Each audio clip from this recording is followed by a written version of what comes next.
السلام عليكم ورحمة الله وبركاته. من قناة القطر العربي يقدم لكم أخبار أسعار صرف العملات في اليمن ليومنا هذا الأحد الموافق 13/11/2022. صنعاء الدولار الأمريكي بيع 560، سعر الشراء 559.5.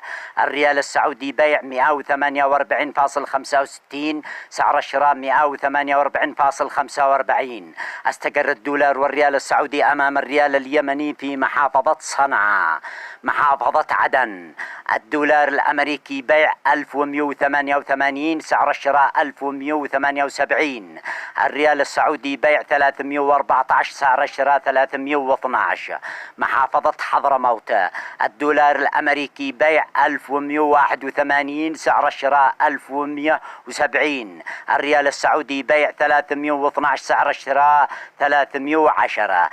ارتفع اسعار الدولار والريال السعودي امام الريال اليمني في محافظة عدن ومحافظة حضرموت. قدمت لكم اخبار اسعار صرف العملات ليومنا هذا الاحد من قناة القطر العربي.